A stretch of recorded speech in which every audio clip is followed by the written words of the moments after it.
বিজয়, বিজয়, দরজা খোল বিজয়, শিগগিরই দরজা খোল বিজয়, দরজা খোল বিজয়। গো, ও শুনছো?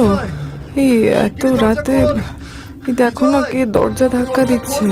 এই ওরে বিজয়, দরজা খোল শিগগির, দরকার আছে বিজয়। আরে এ শ্যামলের গলা বলে মনে হচ্ছে না। শিগগিরই দরজা খোল। এত রাতে আবার কি হলো দেখি, চলো তো। দরজা খোল শিগগির। ওরে বিজয়, দরজা খোল বিজয়, শিগগিরই দরজা খোল বিজয়। আরে শ্যামল, কি হয়েছে এত রাতে তুই এখানে? ভাই, ভাই, দাদু ফিরে এসেছে ভাই, দাদু ফিরে এসেছে। দাদু ফিরে এসেছে মানে? ও, তো দাদু তো 1 মাস আগে নিরুদ্দেশ হয়ে গেছিল, তো সে ফিরে এসেছে বলে তুই আনন্দ উত্তেজিত হয়ে এখানে ছুটে এসেছিস? না ভাই না, সেই জন্য নয়। দাদু আর আগের দাদু নেই রে, দাদু একেবারে বদলে গেছে। কি আবল তাবল বকছিস তুই? দাদু ফিরে এসেছে সেটা তো আনন্দের বিষয়, আর তুই এসব কি বলছিস? আমি একদম সত্যি কথা বলছি বিজয়। আমি রাতে ঘুমোচ্ছিলাম, হঠাৎ দেখি বাইরে থেকে কে যেন আমার নাম ধরে ডাকছে। প্রথমে ভয় পেল, পরে বাইরে গিয়ে দেখি দেখি দাদু দাঁড়িয়ে রয়েছে, কিন্তু তার মুখ ফ্যাকাশে, চোখ কোটরে। দাদু, দাদু তুমি ফিরে এসেছো দাদু? উফ, আমি তো ভাবতেই পারছি না, তুমি কোথায় চলে গেছিলে দাদু, বলো না। শ্যামল, আমি খুব ক্লান্ত রে, আমার ঘুম পেয়েছে, আমি ঘরে যাচ্ছি। কিন্তু দাদু তুমি তুমি এত রাতে কোথা থেকে এলে? দাদু কোনো কথার উত্তর না দিয়ে ভেতরে চলে গেল, আর তারপরেই আমার দৃষ্টি বাইরের দিকে পড়তে আমি শিউরে উঠলাম। আমি বাইরে তাকিয়ে দেখি গাছের ওপরে সারি সারি চোখ জ্বলছে, তাদের হলুদ হিংস্র চোখের দৃষ্টি যেন আমার ওপরেই নিবদ্ধ। আমি নিজেকে সামলাতে পারলাম না, অস্ফুটে মুখ দিয়ে যেন আর্তনাদ বেরিয়ে আসতে চাইল। সে কি রে? তাদের ডানার ঝটপটানি শব্দে আমার কান যেন বন্ধ হয়ে আসছিল। উফ, কি ভয়ঙ্কর সেই দৃশ্য! কিন্তু কাক দেখে এত ভয় পাওয়ার কি আছে শ্যামল? এক জায়গায় অনেক কাক থাকতেই পারে। না না না, ওগুলো সাধারণ কাক নয়, কারণ অতগুলো কাক এক জায়গায় থেকেও তারা ডাকছিল না। তাদের চোখ দেখে মনে হচ্ছিল তারা যেন মৃত্যুপুরী থেকে উঠে এসেছে। ভিডিওতে এগিয়ে যাওয়ার আগে আমি আপনাদের সাথে কথা বলবো জেট উইনের ব্যাপারে। এটা হলো ইন্ডিয়ার মোস্ট ট্রাস্টেড গেমিং প্ল্যাটফর্ম। এখানে জয়েন করলেই আপনি পেয়ে যাবেন 500 টাকার ওয়েলকাম বোনাস এবং 5টি ফ্রি স্পিন, যেখান থেকে আপনি 10,000 টাকা আর্নিং করতে পারবেন ডেইলি। এবং এখানে আপনি পাবেন ক্যাশব্যাক রিওয়ার্ড এবং সহজ ডিপোজিট এবং সিস্টেম। তার সাথে পেয়ে যাবেন 24/7 কাস্টমার সাপোর্ট। এখানে রেফারেল প্রোগ্রাম রয়েছে, যেখান থেকে আপনি যদি আপনার কোনো বন্ধুকে রেফার করেন তাহলে পেয়ে যাবেন 50% অ্যাফিলিয়েট কমিশন। তাহলে অপেক্ষা কেন করছেন? এক্ষুনি যান আর রেজিস্টার করুন জেট উইনে। লিংক আমার কমেন্ট পিনেই রয়েছে। সে কি রে? না না না, এই গতিক তো ভালো নয়। আর দাদুকে কেমন দেখলি?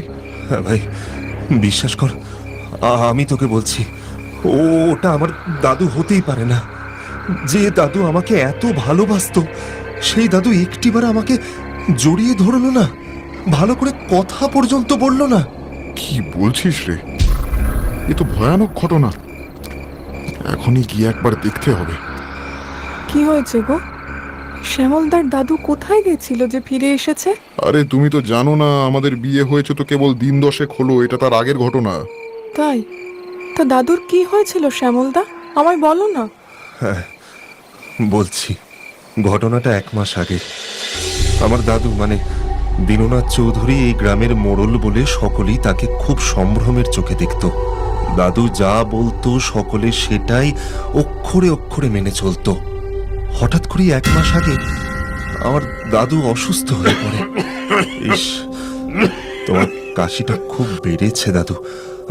শোনো না, বলছি, আমি বলি কি, কাল গাড়ি ডেকে এনে তোমাকে একবার হাসপাতালে নিয়ে যাই, বুঝলে?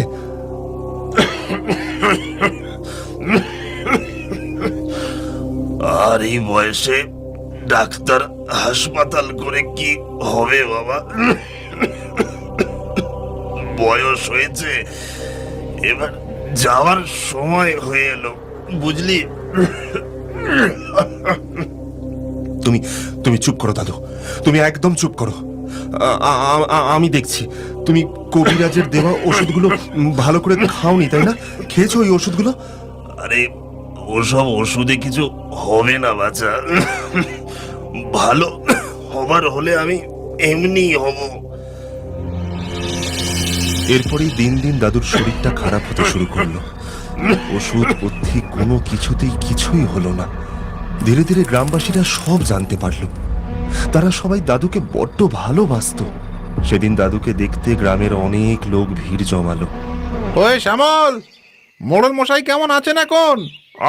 মোড়লমশাই ছিলেন আমাদের গ্রামের মাথা। তাকে ছাড়া আমরা এই গ্রাম কল্পনাই করতে পারি না। দেখো দেখো, তোমরা সকলে শান্ত হও। দাদুর শরীরটা বিশেষ ভালো নেই। তার মধ্যে তোমরা এতজন লোক মিলে ভিড় করলে তো মুশকিলের ব্যাপার। না না না না, মোড়ল মশাইয়ের অবস্থা ভালো নয় শুনে নিজেকে আর ঠিক রাখতে পারি? উনি আমাদের জন্য অনেক করেছেন। আর আমি তো দেখলাম মোড়লমশাইয়ের হাটে বুঝি আর বেশি সময় নেই। কি জানি ভগবানের কি মর্জি। হায় হায় হায় হায়। শ্যামল, একটিবার আমাদেরকেও দেখতে দাও বাছা, যদি ভালো মন্দ কিছু হয়ে যায়। আহা, তোমরা এত আক্ষেপ করো না তো। দাদুর বয়স হয়েছে, আর বার্ধক্য বয়সে শরীরে নানা ধরনের জটিলতা তো হতেই থাকে। তোমরা বাড়ি ফিরে ভগবানের কাছে প্রার্থনা করো। হ্যাঁ হ্যাঁ, ঠিক ঠিক, একদমই ঠিক কথা বলেছো। দাদু দাদু দাদু কোথায় গেল? দাদু যে ঘরেতে নেই। দাদু দাদু, তুমি কোথায় গেলে? শ্যামল, কি হয়েছে কি? হাই, চিৎকার করছো কেন? দাদু দাদু ঘরেতে নেই। তোমরা চলে যেতেই আমি ঘরে ঢুকে দেখি দাদু বিছানাতে নেই। কিন্তু কিছুক্ষণ আগেই আমি দাদুকে ওষুধ খাইয়ে শুইয়ে দিয়েছিলাম। এ কি কাণ্ড! মোড়ল মশাই ঘর থেকে বেরিয়ে কোথায় গেলেন? না না না, তাহলে তো দাদু এইখান দিয়ে বেরিয়ে যেত। আর তাছাড়া দাদুর শরীরের যে অবস্থা, তাতে তিনি উঠে বসতে অবধি পারছিলেন না। আরে বেরোবেনটা কি করে? হে ভগবান, এ কি অলক্ষণে কাণ্ড! এ মোড়ল মশাই কোথায় চলে গেলেন? হ্যাঁ, হায় হায় হায় হায় হায় हाय। फ्लिपकार्टवर वेल्वेट जम्पसूट इतक्या सही प्राइसमध्ये ह्याची क्वालिटी कशी चेक करत असते? हाय हाय हाय हाय हाय हाय। এরপর থেকে 1 মাস ধরে আমরা আশেপাশের জঙ্গল, নদী, নালা, পুকুর, রাস্তাঘাট সব জায়গায় দাদুকে খুঁজেছি, কিন্তু কোথাও পাইনি। আর আজকে এতদিন পরে দাদু ফিরল, কিন্তু সেও এইভাবে। এবার আমি কি করব বিজয়? চল, আমি তোর সঙ্গে গিয়ে দেখছি। তুই চিন্তা করিস না, আমি আছি তোর সঙ্গে। এই বলে বিজয় ও শ্যামল দুজনে মিলে অন্ধকারের মধ্যে দিয়ে তাদের বাড়ির দিকে চলল। শ্যামলের বাড়ির সামনে যেতেই বিজয় চমকে উঠল। বাড়িটাকে ঘিরে রয়েছে যেন সাক্ষাৎ মৃত্যু। অন্ধকারের মধ্যে বাড়িটাকে দেখে দৈত্যের মতো লাগছে, আর তারই মাঝে অগুন্তি চোখ তাদের দিকেই তাকিয়ে রয়েছে। তাদের চোখের হিংস্র চাহনি দেখে ভেতর অবধি কেঁপে উঠছে। দেখলি বিজয়, তুই দেখলি তো? সেই দাদু আসার থেকেই এই বড় বড় দাঁড় কাকগুলো ঠিক ঠিক এইভাবেই বসে রয়েছে। এ তো সত্যি অদ্ভুত বিষয় ভাই। এতগুলো কাক, অথচ ডানা ঝাপটানোর শব্দ ছাড়া আর কোনো শব্দ নেই।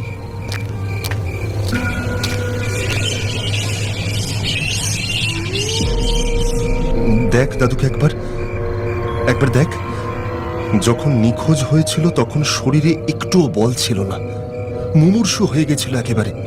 আর এখন দেখ, একেবারে চাঙ্গা, বলশালী। তুই ঠিকই বলেছিস ভাই, বিষয়টা এতটা সহজ নয়। এর ভিতরে কোনো একটা গূঢ় কারণ রয়েছে। দাদুর এরকম অবস্থার পেছনে আসল কারণটা জানতেই হবে বিজয়। এই দুনিয়ায় দাদু ছাড়া আমার যে আর কেউ নেই রে। বিজয় শ্যামলকে সান্ত্বনা দেওয়ার চেষ্টা করে, কিন্তু তার চোখে তখন ভ্রুকুটি।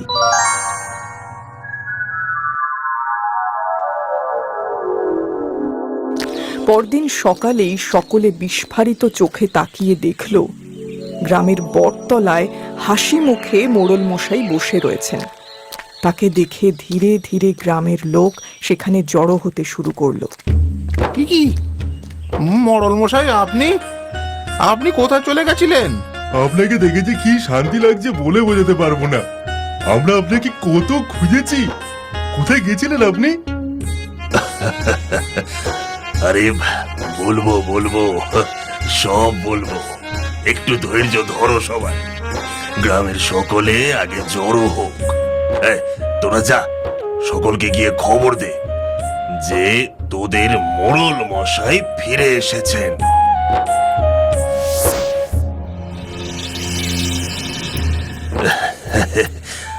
আমি জানি তোরা সকলেই খুব অবাক হচ্ছিস, কিন্তু কি করব বলতো, ঈশ্বরের ডাক কি আর বলে কয়ে আসে? তবে তোরা একটি বিষয়ে নিশ্চিন্ত থাক। কি বিষয় মোড়ল মশাই? তোদের মোড়ল মশাই ফিরে এসেছে। এবার তোদের আর কোনো চিন্তা নেই, কোনো ভাবনা নেই। আমি তোদের সকলের রক্ষা করব। কিন্তু মোড়ল মশাই, হঠাৎ করে এই অসুস্থ শরীরে আপনি কোথায় চলে গেছিলেন? সে অনেক কাহিনী বিজয়, জানি না তোরা সকলে আমার কথা বিশ্বাস করবি কিনা, কিন্তু তবু বলবো। আমি আমার জীবনের অভূতপূর্ব কাহিনী আমি আজকে বলবো। সেদিন যখন আমি বিছানায় মুমূর্ষু অবস্থায় শোয়া, হঠাৎ দেখলাম আমার চোখে একটা উজ্জ্বল আলো এসে লাগলো। আলো, এত আলো কোথা থেকে আসছে? আমি তোকে নিতে এসেছি দীননাথ। তোকে এক মহৎ উদ্দেশ্যের জন্য যেতে হবে। কিন্তু কোথায় যেতে হবে? আমার সময় যে ফুরিয়ে এসেছে। না, তোর পরমায়ু এখনো ফুরোয়নি। তোর এখনো অনেক কাজ বাকি আছে। কিন্তু কি কাজ প্রভু? দীননাথ, তুই সকলের মঙ্গল চাস, সকলের জন্য ভাবিস, তাই তোকে পরমাত্মা এই কাজের জন্য বেছেছে। চল আমার সঙ্গে। এরপরে সেই আলো যেন আমায় নিয়ে চলল কোনো এক অজানার উদ্দেশ্যে। যখন জ্ঞান হলো, তখন দেখি আমি এক জঙ্গলের মধ্যে রয়েছি, আর আমার সামনে দাঁড়িয়ে রয়েছে একজন গেরুয়া বসন পরিহিত সাধক। তিনি আমায় দীক্ষা দেন। তারপরে দীর্ঘ 1 মাস ধরে তিনি আমায় সাধনার মাধ্যমে অনেক গুরুত্বপূর্ণ শিক্ষা দিয়েছেন। তারপরে কি হলো মোড়ল মশাই? তারপরে আমার সাধনা সম্পূর্ণ হতে তিনি আমায় বললেন, এবার গ্রামে ফিরে এসে তোমাদের মঙ্গল করতে, তোমাদের কল্যাণে নিজেকে নিহিত করতে। এবার আমাদের কোনো ভাবনা নেই, মোড়ল মশাই ফিরে এসেছেন। জয় মোড়ল মশাইয়ের জয়! হ্যাঁ, সবাই বলো জয় মোড়ল মশাইয়ের জয়! জয় মোড়ল মশাইয়ের জয়!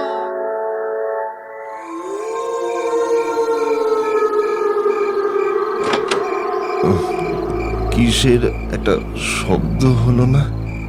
দাদুর আবার শরীর খারাপ হলো না তো? দেখি তো।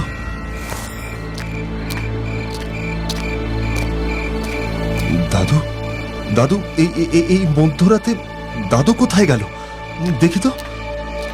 শ্যামল সন্তর্পণে দরজা খুলে বাইরে বেরিয়ে দেখল তার দাদু দুয়ার পেরিয়ে উঠোনে নামলেন। সঙ্গে সঙ্গেই কোথা থেকে একদল দাঁড়কাক এসে জুটল। তাদের ডানার ছটফট শব্দে চারিদিক মুখরিত হয়ে উঠল। তখন চাঁদ মধ্য গগনে। শ্যামল অবাক দৃষ্টিতে দেখল দাদু এই কাকদের দিকে তাকিয়ে কি সব যেন বলছেন। চুপ শ্যামল, একদম চুপ। বিজয়, তুই এত রাতে এখানে কি করছিস? কাল সকালে বটতলায় তোর দাদু গ্রামবাসীর সামনে যা বলল, তার একটা কথাও আমার বিশ্বাস হয়নি। তার চোখের চাহনি মোটেও স্বাভাবিক নয়। আমি এই বিষয়ে সত্যতা উদ্ঘাটন করতে চাই। আমিও চাই বিজয়, আমিও স্পষ্ট বুঝতে পারছি দাদুর কিছু তো একটা হয়েছে। এই সব কি কিছুর উত্তর তখনই পাওয়া যাবে যখন আমরা দাদুর পিছু নেব। শিগগির চ, দেখি সে কোথায় যাচ্ছে। চ চ চ চ চ।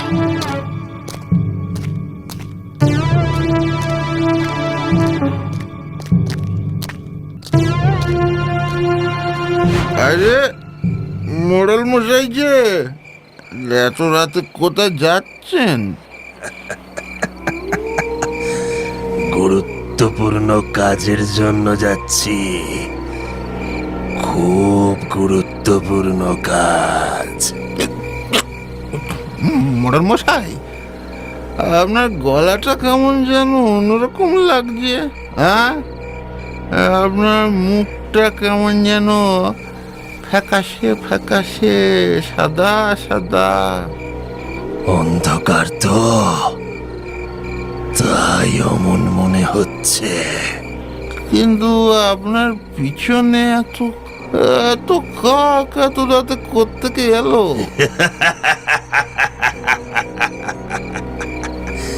ওরা ওরা আমার বাহন, প্রয়োজনে আমার জন্য প্রাণ দিতে পারে, আর প্রাণ নিতেও পারে। মাতালটা কিছু বুঝে ওঠার আগে কাকের দল তাদের হিংস্র দৃষ্টি নিয়ে যেন ঝাঁপিয়ে পড়ল তার উপরে। তাদের বড় বড় ধারালো মুখ দিয়ে ক্ষত বিক্ষত করতে শুরু করলো তার দেহটা। মোড়ল মশাই সামনে দাঁড়িয়ে দৃশ্যটা উপভোগ করতে করতে বড্ড হাসি হেসে উঠলেন। বাঁচাও বাঁচাও বাঁচাও!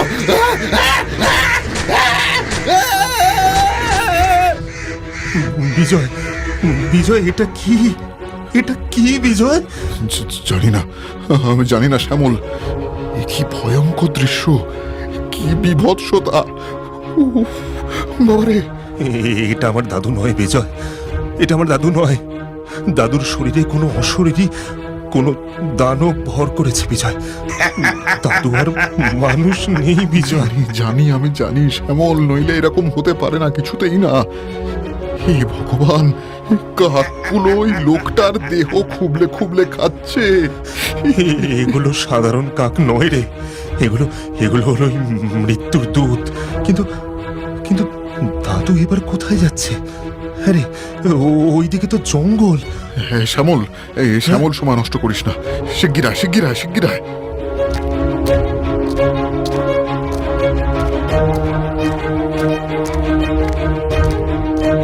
এখান থেকে তো জঙ্গল শুরু, এই অংশে তো কখনো কেউ আসে না। দাদু এখানে যাচ্ছে কেন? জানি না, জানি না, আমি কিচ্ছু জানি না বিজয়। আমার আমার মাথা কাজ করছে না বিজয়।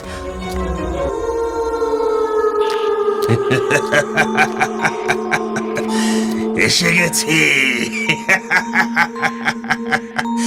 এবার সব ইচ্ছে পূর্ণ হবে, সবাই আমার কথা শুনবে। মন্দির, জানিস তো ওই গ্রামবাসীরা বলতো জঙ্গলের মধ্যে নাকি শয়তানের বাস। তবে কি এটা? সেটাই তো জানতে হবে। খুব সাবধানে আয় শ্যামল। বিজয় আর শ্যামল খুব সাবধানে মন্দিরের পেছনে দাঁড়িয়ে দেখল মোড়ল ভেতরে প্রবেশ করেছে।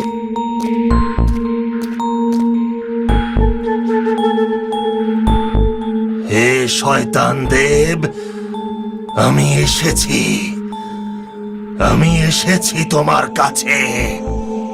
এবার আমার দায়িত্ব এই গ্রামে তোমার পুজো ছড়িয়ে দেওয়ার। কি? শয়তানের পুজো? এই গ্রামের সকলে মোড়লের কথা মানে, মোড়ল বললে সকলেই সকলেই তোমার পুজো করবে, আর তোমার পুজো করলে এই পৃথিবীতে শয়তানের আধিপত্য বিস্তার হবে। ভগবান বলে কিছু থাকবে না, থাকবে শুধু শয়তান। হে ভগবান, এ কি সর্বনাশী খেলায় মেতেছেন দাদু। আমরা কি করে ওকে আটকাবো? হ্যাঁ, গ্রামের সকলকে কি করে বোঝাবো? সর্বনাশ, সেটা তুই কি করলি শ্যামল? এটা কি করলি তুই? কে কে ওখানে? কে ওখানে? বিজয়, বিজয় তাড়াতাড়ি পালা। ও এক্ষুনি এক্ষুনি আমাদের শেষ করে ফেলবে বিজয়। ওরে ওরে, তোরা কোথায় আছিস? শত্রু শত্রু প্রবেশ করেছে। তোরা তোদের হিংস্র ঠোঁট দিয়ে ছিঁড়ে খুবলে শেষ করে দে, শেষ করে দে। এটা আমার আদেশ, এটা আমার আদেশ। শ্যামল তাড়াতাড়ি পালা, ওরা এক্ষুনি চলে আসবে। বিজয় আর শ্যামল পালাতে চেষ্টা করবে তার আগেই দেখল অন্ধকারের মধ্যে শনশন শব্দ শুরু হয়েছে। গাছ থেকে, আকাশ থেকে শয়ে শয়ে কাক নেমে আসছে তাদেরকে খুবলে শেষ করে দিতে।